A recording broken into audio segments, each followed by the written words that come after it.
In this episode of the Josh Johnson Leadership Podcast, you'll get to hear from a man who wears many hats: pastor, prophet, community activist, political philosopher, floor trader, and mentor. The fact that he's not shy about his faith, his worldview, his mission, and his political convictions is always refreshing and challenging to me. Refreshing because his candidness is always respectful and always inviting of dialogue. Challenging because not only am I unsure I agree with all his conclusions, but I also wonder why I'm so quiet about mine. My guest has a way of sparking your thought processes and moving you to action.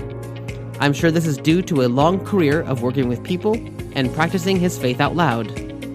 I'm looking forward to sharing this conversation with you, so let's get that going right now. Well, Jim, I'm glad that you are here.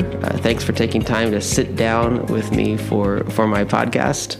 I'm glad I'm here also, because the alternative at my age might be that I wouldn't be at all. Well, how old are you, Jim? I am 76. February 14th, Valentine's Day, I'll be 76 and a half. You get half birthdays when you get to my age. When you're younger, you know, the months make more difference. Is that kind of what you... Yes. Yeah, there it is. Yeah, in fact, tomorrow I have my 4-month birthday.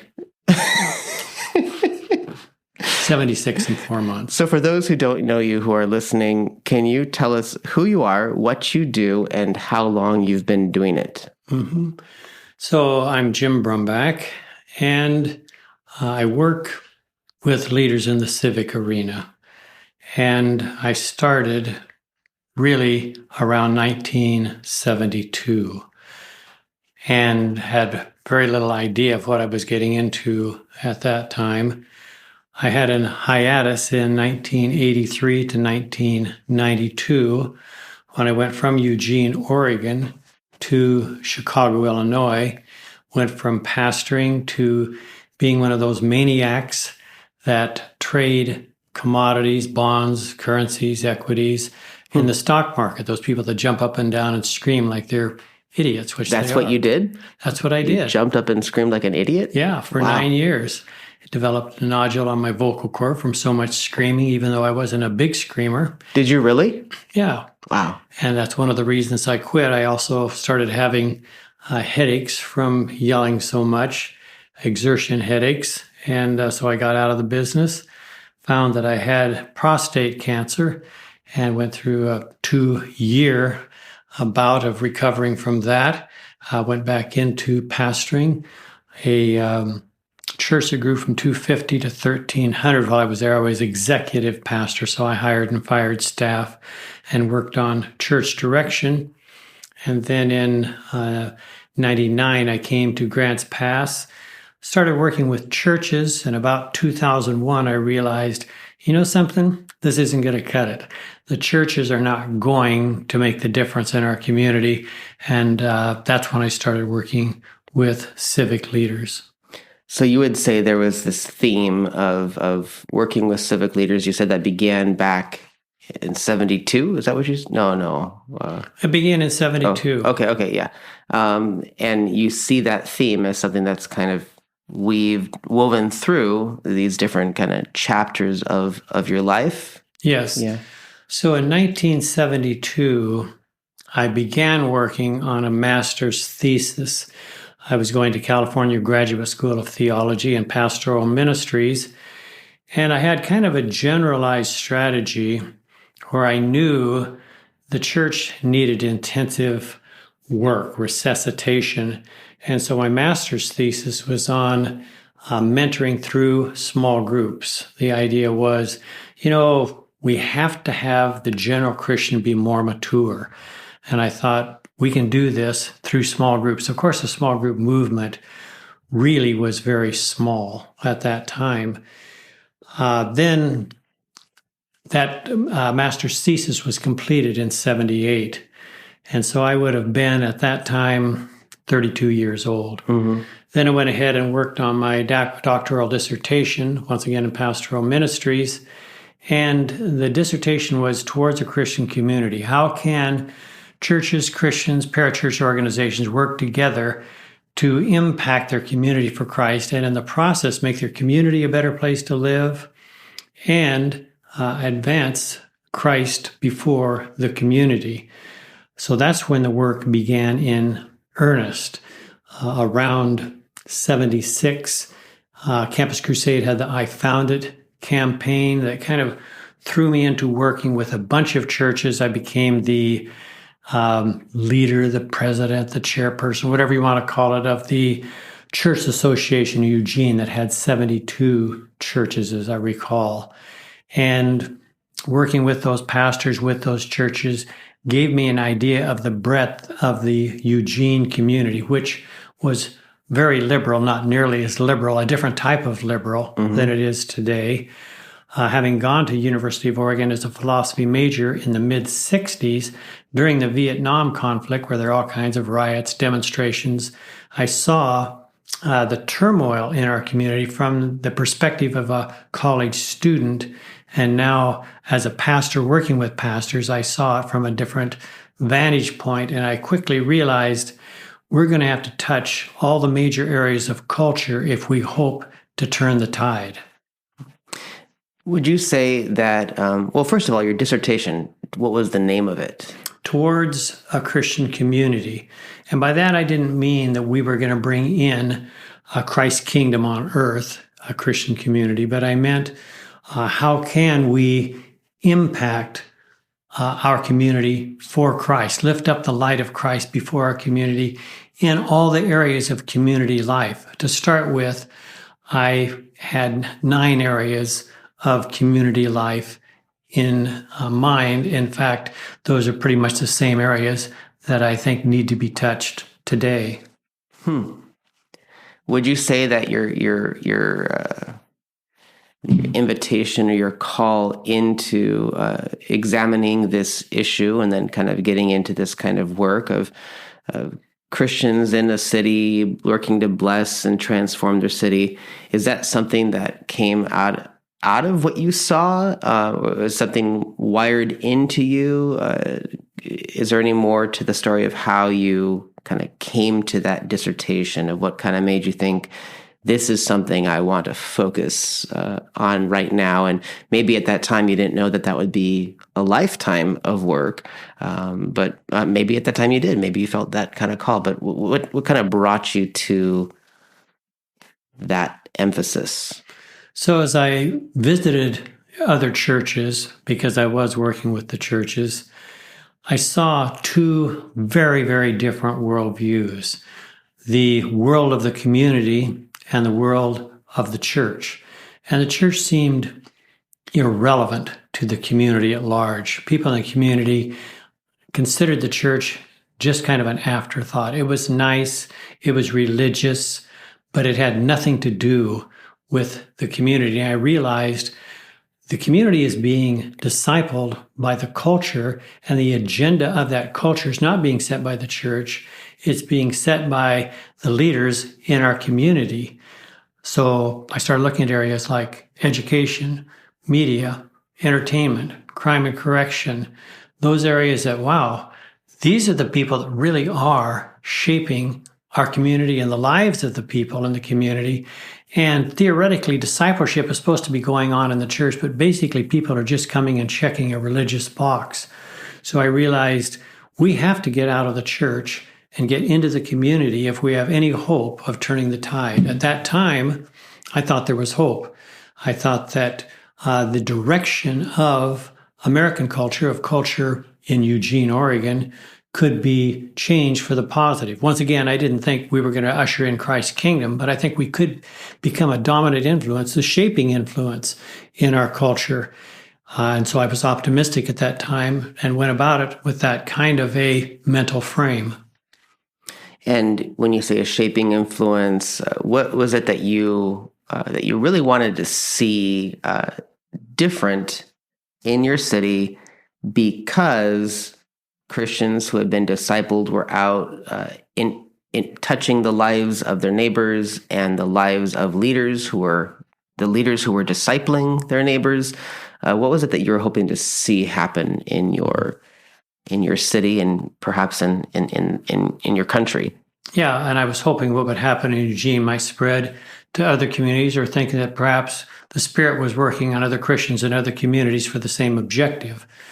So in each of these cultural arenas, I wanted to see Christians become the dominant people, the people who really were leading and shaping the culture of that particular silo. So, for instance, in the area of politics, we started a group called Fish Pack. Pretty sexy name, right? And it was a political action committee. We had somebody hired. It cost us $50,000 a year to hire this Christian who would help raise up Christian candidates and train them for office. And we developed kind of a political machine to get the people elected. And we did the same thing in each area.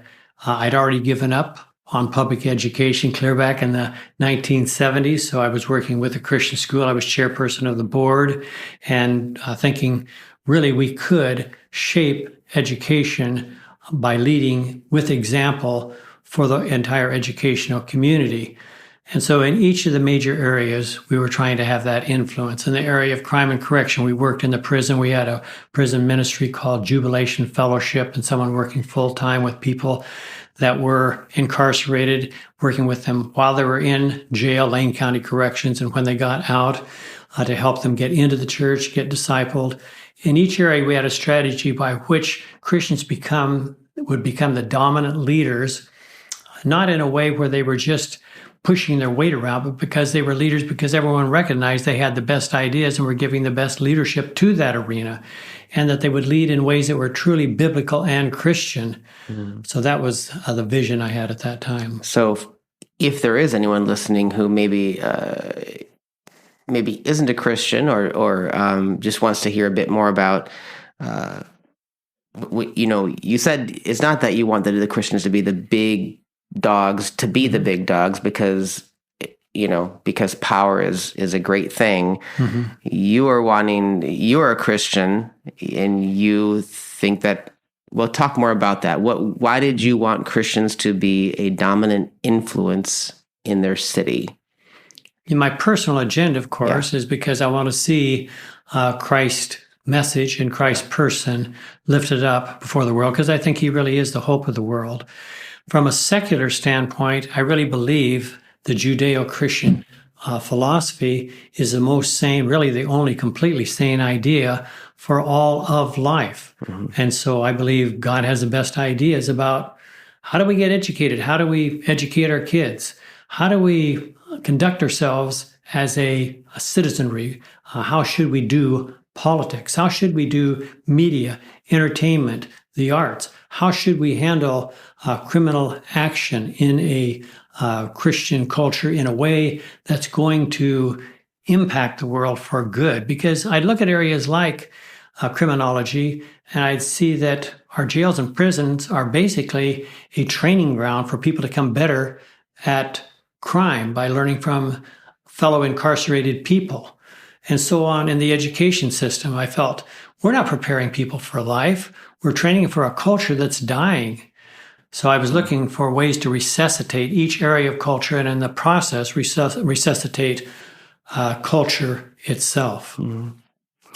Thank you for explaining that a bit more and helping us get a bit more into your worldview, and those who are Christian can probably connect with just that impulse to you've found something good and you want to look for opportunities to help that good thing grow in the spaces around you. So now we're in 2022 when we're recording this interview, December 2022, and I'm kind of curious, looking back over the time since you got into this work. I'd love you to reflect on some things that you've learned, some things you've been surprised by, some things maybe that you got wrong or that you were surprised to have gotten right, some things that you saw that you think we should all know about. But let's start with, you mentioned the phrase that earlier that you lost hope, or something about hope. You had hope and then the hope went away, and I don't remember where that was. Do you remember can we pick up on that? Yeah, it was around 1980, and I will get up to the present. Yeah. But by 1980, I realized the church is not willing to exercise its muscle, mm-hmm. to really do the kind of work and heavy lifting necessary to impact culture. They just wanted to stay in their building and keep having their sermons. Each week have a concert and a speech.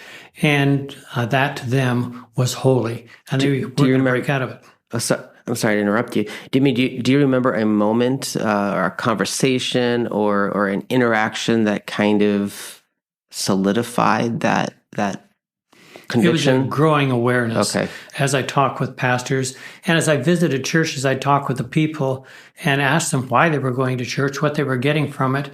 And I saw the major impact of the areas that are supposed to bring sanity and wholeness to the culture dissipating. Namely, the family was already disintegrating clear back in the 70s and early 80s.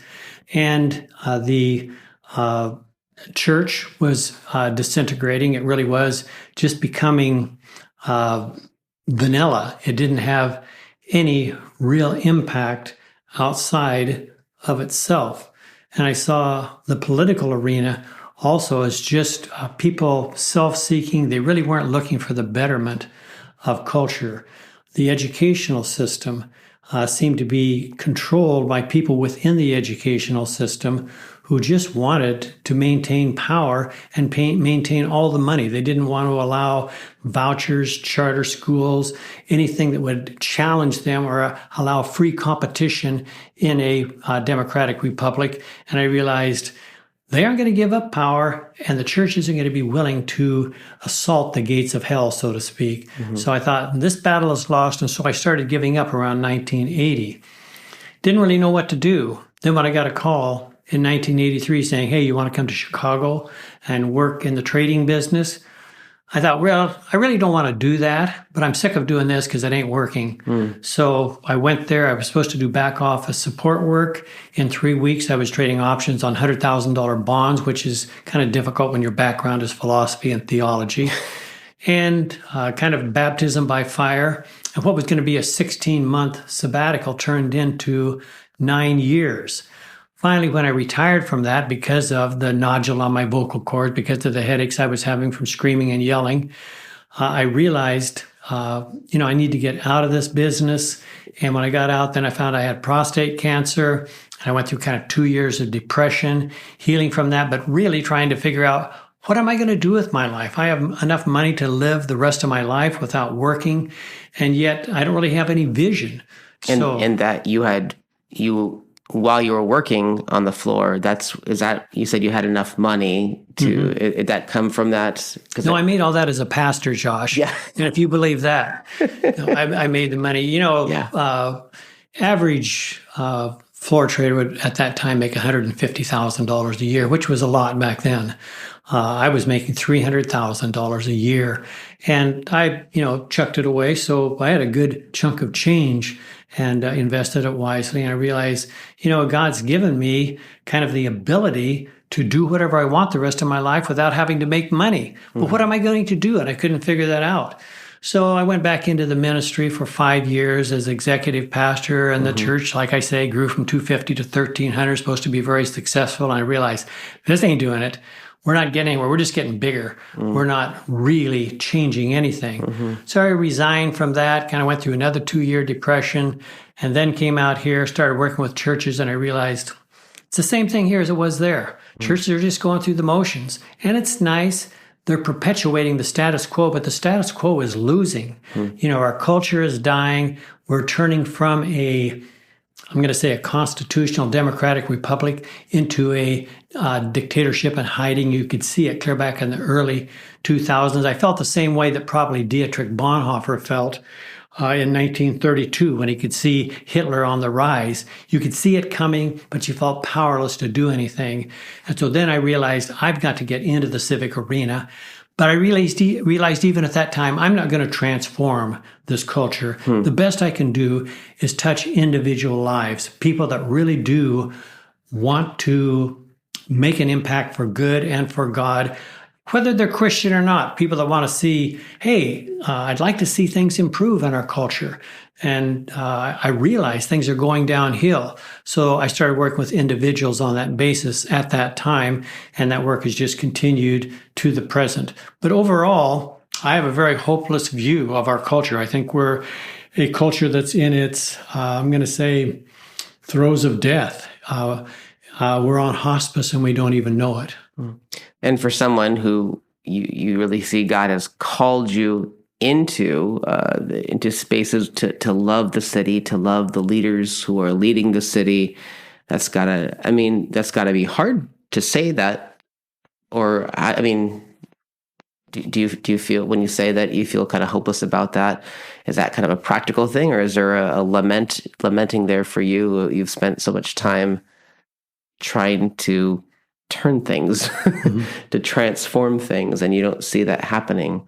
There's a lament, like the Old Testament prophets, Jeremiah, Ezekiel, where it seems inevitable that things are headed the wrong way, and it's going to lead to death. Of course, Ezekiel was in the captivity of Babylon, so he was looking at things a little differently, but he still saw the death of the Jewish culture and didn't really see a resurrection coming. So there is, on the one hand, there is that very negative backdrop. But in the midst of that, you see individuals, and you run into them every day, who see the same thing you see, whether they're Christian or not. And many of them are not Christian, but they realize this is a train wreck waiting to happen. Mm-hmm. And I'm concerned for the people I love, for my family, my kids, but for our culture in general. And they want to talk about that in uncensored, realistic, candid, life-altering ways. And those are the people that I choose to work with. So the work that I was originally doing in my thesis on mentoring people, thinking it was through groups, now I realize it really is a one-on-one work, and it starts right from the beginning of the foundation of your worldview. What do you think there is? In philosophy, there's three areas: metaphysics, what is there? There's ethics. How do you do good and bad? What is good and bad? And there's epistemology. How do you figure all this stuff out? Well, just start metaphysically. What is there? Is there a God? Is there an afterlife? Is there a right and wrong? Is there a heaven and hell? What does God expect of us if there is a God? Starting with those questions and building a worldview from scratch. Mm-hmm.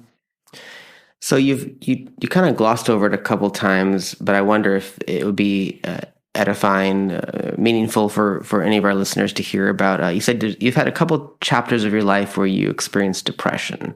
Mm-hmm. What have you learned about depression, and what worked and what didn't work to kind of help you move through that and kind of find your next stride?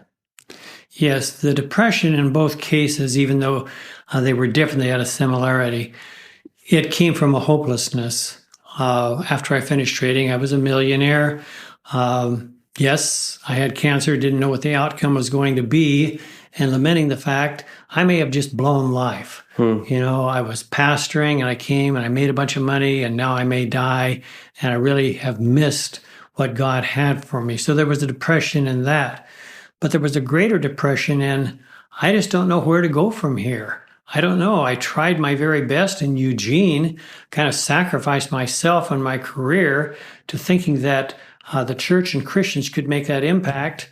I don't know how I could do it any differently or any better than I did it then, so I can't go back to that. What do I go to? And for 2 years, I just was kind of stewing in my own juices, like, I don't know what to do with my life.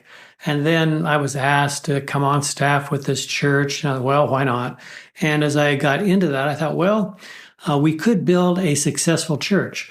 And I worked at that. And yes, it grew. And yes, it had money. And yes, we got a new building. But I realized it's just the same old. It's just the mega church rewrit, on a smaller scale. This was just a church of 1,300, so it wasn't any big time thing. But I realized this isn't it. So I had to resign from that. That's when I went through the second period of depression, because, okay, I've made a bunch of money. I've tried going back into the church. That didn't work. Where do I go from here? I'm still a young person. Let's see, 99, 46. I was like, what, 50, 54 years old, something like that. Relatively young, and it's like, what am I going to do with the rest of my life? So for 2 years, basically, I just sat in a chair and stewed. Mm-hmm. And that's when we came out west. Well, I'd rather live in West. Chicago is a lousy place to live. And, the whole philosophy, the whole outlook is just rotten. So let's go back out west. I'd like my family to come out west. They aren't going to. We'll have to start, and maybe they'll come out if we come out west. And so we returned. And so that's when I started rebuilding. Once again, thinking maybe I could work with churches in Grants Pass, but then I came to realize same thing here. Mm-hmm. They're just playing church, mm-hmm. and they're good people. They're well intentioned, but they're just like hamsters, gerbils in a little cage, turning the thing, but nothing's happening. Also, there's something that you want to see happen that you feel God has kind of laid on your heart to see happen, and you're not, and you're also kind of looking. I imagine you're also looking for co-laborers, people who are wanting to say, yes, let's make these things happen. And how has it been to find other folks who want to get in on this work with you? Mm-hmm. A lot of times when you have a call from the Lord and it can be lonely to be following a call and to not see anybody else being stirred up in the same way.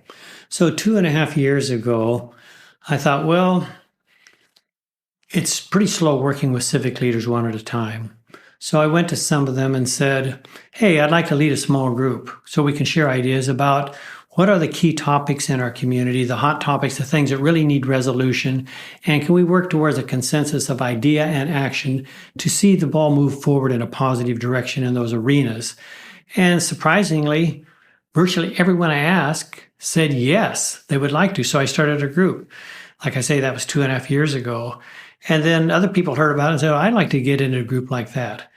Long story short, over about a year and a half, started 10 of these groups, had 110 civic leaders. And these were the movers and shakers of our community. People, most of the people from our city council, all of our county commissioners, 4 of our 5 judges, key businessmen in town, teachers, administrators in the educational system. I think we had 6 people from our police that were leaders in the police department, and our sheriff, our district attorney, pastors. And we were discussing these issues. So I did that for about a period of 2.5 years. And yes, we talked about, what do we do about this homeless issue? What do we do as we're going through the BLM movement and people are wanting to defund the police? What do we do about our housing crisis here in town? Those kinds of questions. How do we go about funding government when people don't want to pay taxes or don't want to add to their taxes? But also, what do we do in our educational system that seems hopelessly broken? How do we deal with that? So those are the kind of questions we dealt with, and we talked candidly with each other about that. I would share my viewpoint, and each of them would, and some were coming from a Christian standpoint, some weren't. So that's what I did for 2.5 years. Yeah. And you were able to kind of, I'm sure you bumped into other folks who wanted to talk about these things and have those candid, frank discussions about those things that were on your heart and that you saw as being of high importance for the community. Now, looking back, you've shared your experience of bumping into hopelessness and kind of using that as an opportunity to pivot, to find out what maybe there's something new that you could begin or a new chapter to get into for your calling. Were there moments that I imagine for my own life, I need to have some wins to kind of keep me going on a certain course, so can you talk about some wins that you saw along the way, or some moments where you saw, where you did see like glimpses of the church or Christian leaders or even non-Christian leaders in a community, and you're like, that's what I want to see, and that encourages me to keep on going. Mm-hmm. Can you think of any stories or moments like that? We had a situation. It was, a year and a half ago. I don't know the exact time frame, where Rachel Damiano and Katie, I forget her last name, were fired because they made a video that people thought was anti-LGBT community. And these are teachers in the Grants Pass community. One was a teacher, one was an administrator. Okay. And really they hadn't done what they were accused of, but they were fired anyway. It was kind of just a woke crowd following woke mandates with a woke agenda. And the school board voted, I think it was 4-3, to fire them. And I spent about 10 hours talking to one of the school board members about the situation. And he decided he wanted to change his vote from firing them to rehiring them. And so they were rehired. The same way, working in the political arena, I found people who really would be great candidates for this or that office, who were willing to run, working with them. Some of them got elected, some of them didn't. And then as they got into office, started having an influence that really was an uplifting, positive influence, and so on in each of the arenas of our culture. But it's been bits and pieces. And I never expected more than that. I never expected the whole tide of culture to change.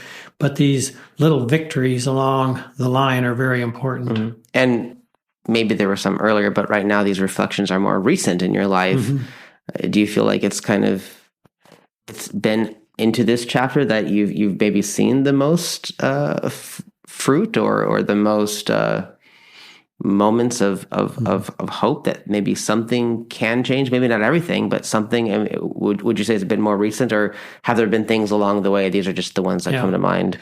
I started mentoring when I was 14 years old, and the first person I mentored is still a friend. We talk monthly on FaceTime, and just watching that lifelong progression. And I've mentored people through my life and following them. Many of them now have died, seeing them having kids, and in many cases, grandkids. So those have been very positive things throughout my life because probably in the course of my life, I haven't kept count, but probably mentored 200, 300 people.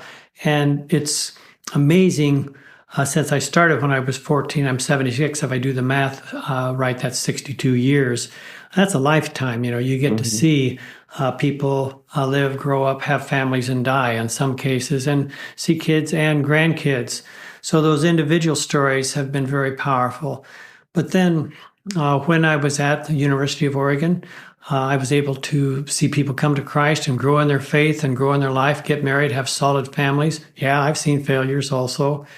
When I was a pastor, saw the same thing. People's lives transformed.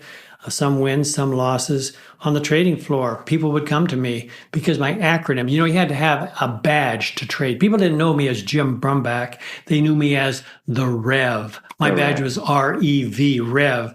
And Reverend. Yeah. So it got out that you were a pastor. And people say, there's this crazy pastor from Oregon. He doesn't know what he's doing as far as trading, but he's kind of an interesting guy. And they would come to me and ask me to pray for them, tell me about spiritual difficulties. So I started a Bible study. People asked me to. And for 7 years, each year we went through the Bible, and traders would come up and go through that Bible study. I saw a lot of lives transformed. I saw families transformed through that. So also when I worked at the church in Naperville, Illinois, 30 miles west of Chicago, saw a lot of these things. And then here in Grants Pass. But generally speaking, it's individual stories. It's individual victories. And that's really what my focus is. I don't have any great expectations as to culture sweeping developments. What would you call yourself first and foremost a pastor, or would you use the term community activist, or I mean, what you've been a lot of things, and as you're on the trading floor, people were still looking to you pastorally, and now your main bread and butter, so to speak, is this one-on-one mentoring and talking with people.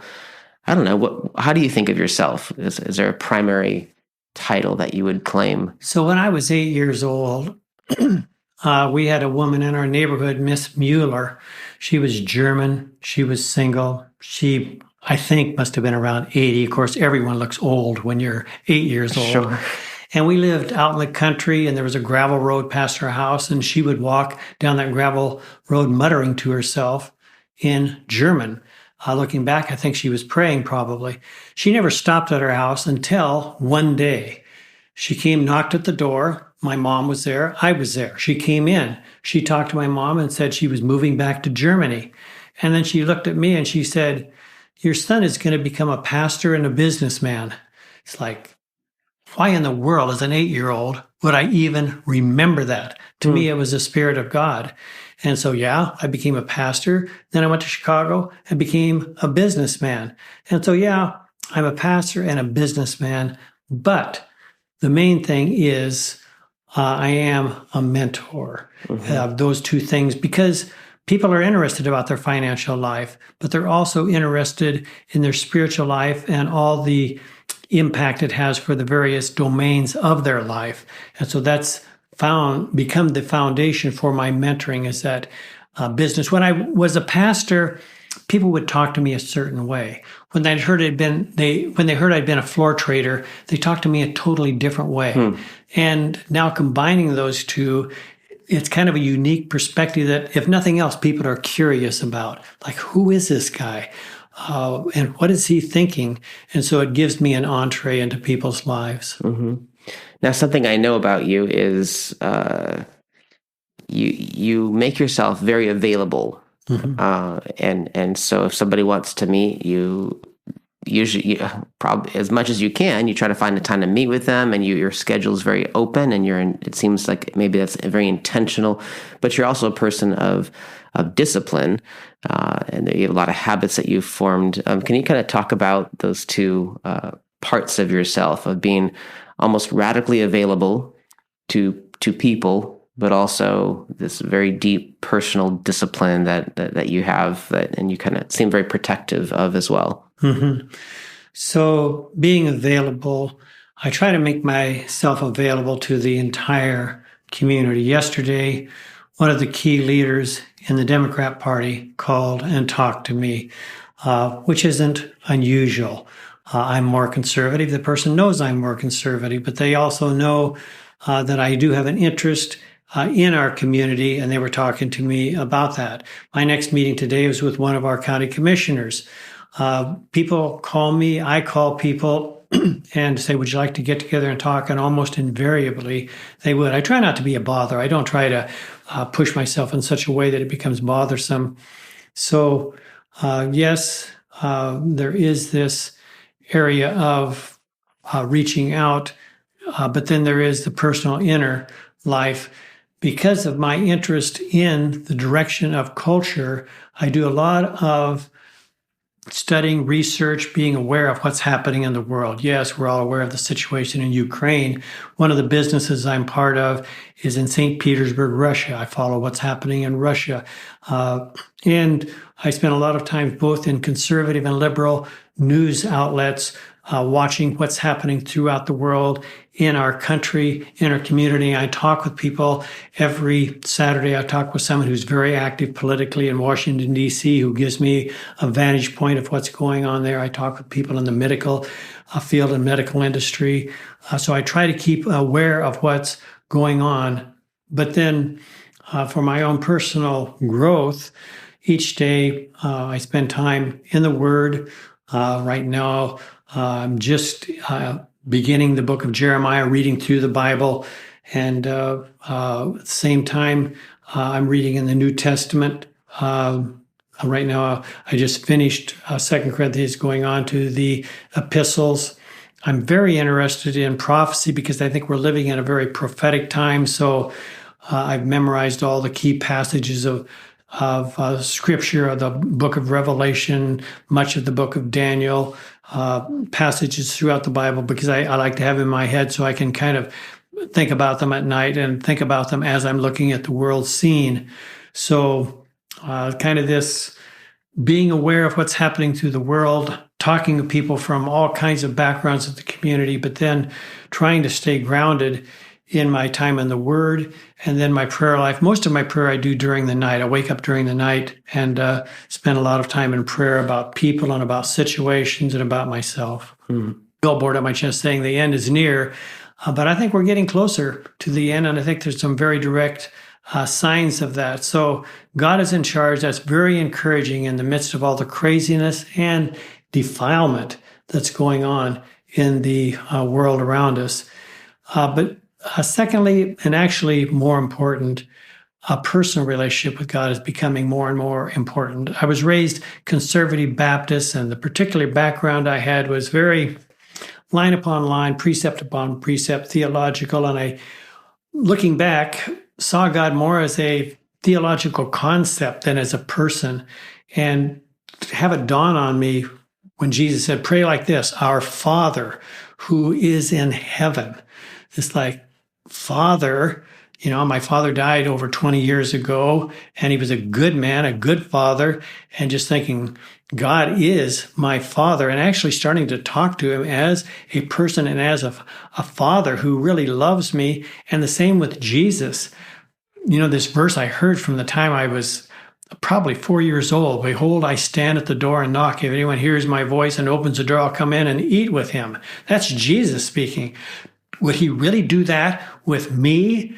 And to invite Jesus in for us to spend time just visiting. Yes, me talking to him, but hearing from him. I know that can sound weird, like, you're making that stuff up, but I really believe he speaks to me and gives me vision about what I'm supposed to be doing. And a lot of times it's like, whoa, you messed up on that, Jim. You need to deal with that.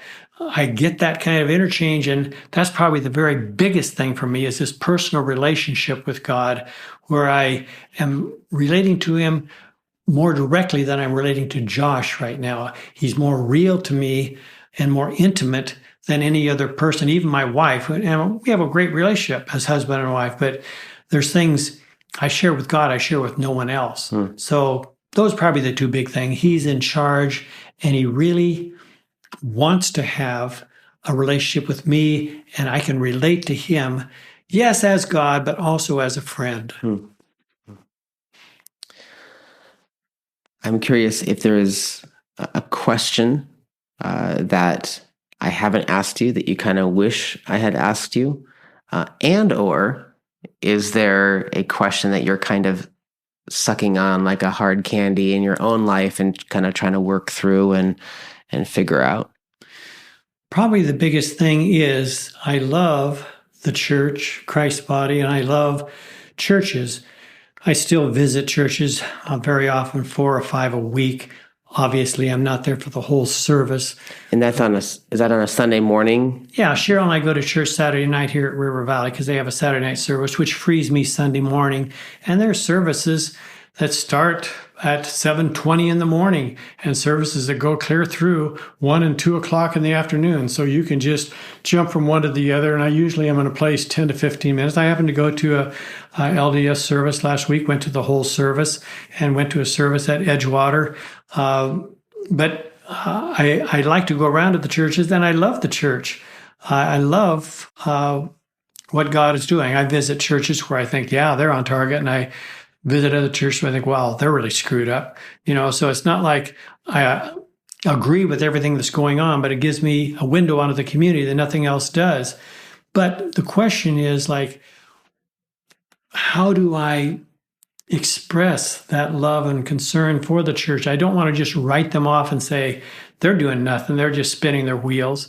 They are doing some good. They're maintaining a status quo that's generally downhill and headed toward the demise of culture and really the demise of churchianity and Christianity in America in kind of a cultural sense. And so how do I, in a positive way, express myself instead of just being the critic and nailing them every chance I get and look at all the faults and not look at the good at what's going on? Because there is much that's good that's going on. And how do you kind of like live in the midst of a dying situation? That's the main focus of my life, to keep it positive, because God's positive. And so I just want to make sure that comes through. Yeah. So again, we're in December of 2022, and so the new year is right around the corner. As you look into 2023, is there anything professionally and or personally that you're kind of looking forward to next year? So in June of last year, I discontinued the 10 groups that I was leading. One of those groups is still going under another person's leadership, and they're doing a great job. I am thinking about starting up to 5 groups early in the year. We have an election coming up in May. It's an off-year election. It's a relatively minor. There'll be some law enforcement funding thing. Probably there'll be school board things. But there are hot topics in our community. I would like these groups to have more of a spiritual emphasis where we get into discussing spiritual truth, whether people are atheist, agnostic, Christian, Buddhist, whatever, where we're free to share ideas. I just happen to believe that when ideas are shared, truth and power rises to the surface. And so I'm not afraid of those discussions. I'm not trying to make sure they go the right way. I just believe that if the people have integrity in trying to discuss these issues, good things will happen. So that's something I'm contemplating for January. Yeah.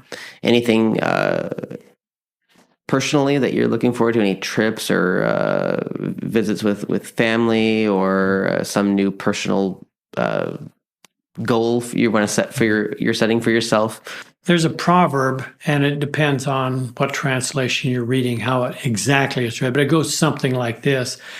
The eyes of the fool are on the ends of the earth. Wisdom is in the presence of the one who has understanding.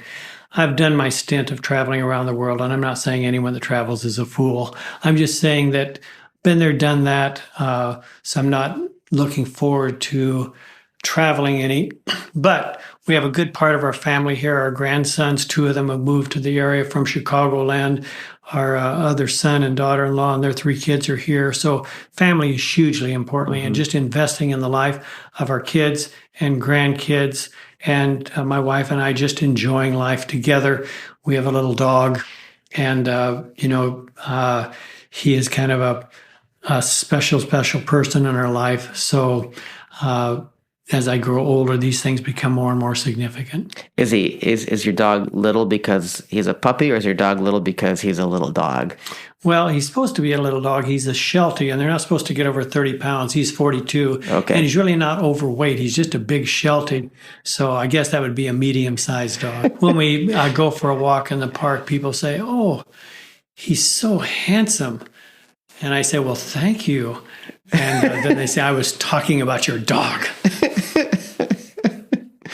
Well, Jim, I am thankful for the time that you've given me and letting me pick your brain and kind of and sharing things that you've learned through your life. And I'm trusting that anybody who's listening to this conversation, that God has something in this conversation for them to encourage them.